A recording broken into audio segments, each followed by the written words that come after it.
গল্পের শুরুটা হয় একেবারেই থ্রিলিং। ভ্যাটিকান সিটির এক বিখ্যাত মিউজিয়ামে হঠাৎ করে হানা দেয় এক সশস্ত্র ডাকাত। তাদের সামনে যত নিরাপত্তা রক্ষী পড়ে, তারা সবাইকে ঠান্ডা মাথায় খুন করে ফেলে এবং এরপরে শুরু করে লুটপাট। কিন্তু তখনই মিউজিয়ামের ভিতর থেকে আসে এক ভয়ানক উপস্থিতি।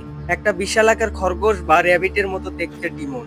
সে শুধু দেখতেই অদ্ভুত না, তার ব্যবহারও ছিল রহস্যময়। ডিমনটি ধীরে ধীরে এগিয়ে আসে এবং তুলে নেয় একটি পুরাতন তলোয়ার। তলোয়ারটির নাম ছিল দ্য ফোর্স ইটস। এই তলোয়ারটি ছিল কিংবদন্তি ডিমন নাইট স্প্রাডার। র্যাবেটটি জানায় এই তলোয়ারটি অসম্ভব শক্তিশালী এবং সে নিজেও এসেছে নরক থেকে। ডাকাতরা ভয় পেয়ে র্যাবেটের দিকে গুলি চালাতে থাকে, কিন্তু গুলির কোনো প্রভাবই হয় না। র্যাবিট নিজের হাতে তলোয়ার চালিয়ে একে একে সবাইকে মেরে ফেলে এবং পুরো মিউজিয়ামে আগুন লাগিয়ে চলে যায়। দৃশ্য বদলায়। এক মা তার ছোট শিশুকে নিয়ে রাস্তা দিয়ে হেঁটে যাচ্ছিল। হঠাৎ করে তার ধাক্কা লাগে এক লোকের সঙ্গে এবং তার হাতের ব্যাগ পড়ে যায়। ব্যাগের জিনিসপত্র তুলতে সে যখনই নিচু, ঠিক তখনই ঘটে এক অদ্ভুত ঘটনা। এক ডিমন শিশুটিকে তুলে নিয়ে যায় এবং তার জায়গা দখল করে।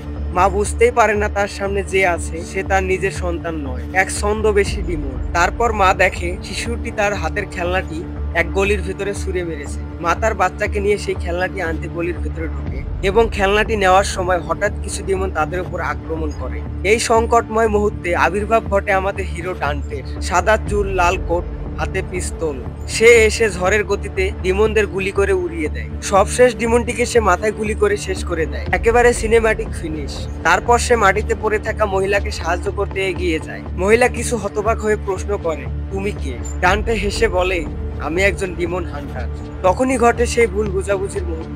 এই সময় মা নিচু হয়ে তার ব্যাগ ও জিনিসপত্র কুড়াচ্ছিল। এই ফাঁকে শিশুর ছদ্মবেশে থাকা ডিমনটি হঠাৎ করে ডান্টের গলা চেপে ধরে। ডান্টে নিজেকে সারি নিয়ে গুলি করতে যায়, কিন্তু মা হঠাৎ দেখে ডান্টে যেন তার বাচ্চাকে মারতে চাচ্ছে।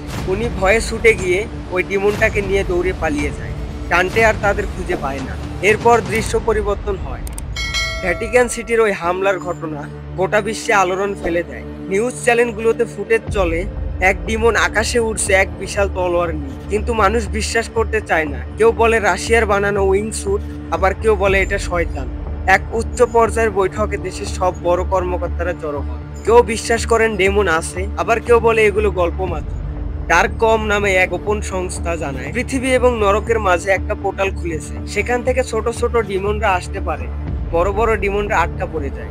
তারপর আমরা দেখি সেই র্যাবিটের ভিডিও, যেখানে সে বলে, যদি আমাকে ধরতে চাও তাহলে হান্টারকে খুঁজো। তখন প্রেসিডেন্ট গর্জে ওঠে এবং বলেন সব ডিমন হান্টারদের ধরে আনতে। ডার্কম টিম শুরু করে সব হান্টারদের গ্রেপ্তার করা। একজন হান্টার জানায় সে একজন ব্রোকারকে চেনে যিনি র্যাবিট সম্পর্কে কিছু জানেন। তাকে ধরে আনা হয়। ব্রোকার জানায় র্যাবিট তার কাছে এসেছিল। সে কিছু ডিমন মারার জন্য একজন হান্টার খুঁজছিল। সে চেয়েছিল এই কাজটা ডান্টেকে দিয়ে করাতে।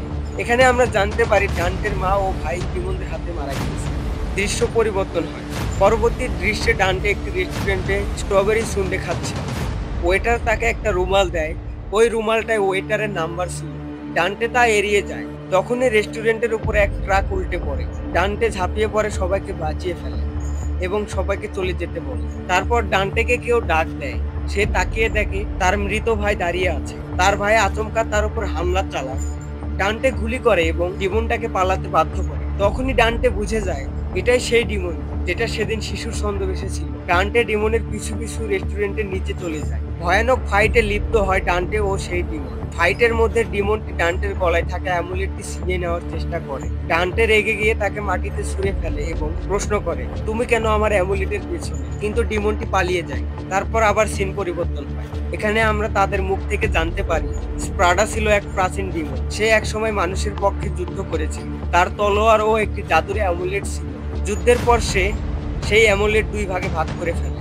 তলোয়ারের মাঝখানে ফাঁকা একটি অংশ আছে, যেখানে এই দুই অংশ একত্রে করলে নরক আর পৃথিবীর মাঝের পথ খুলে যাবে।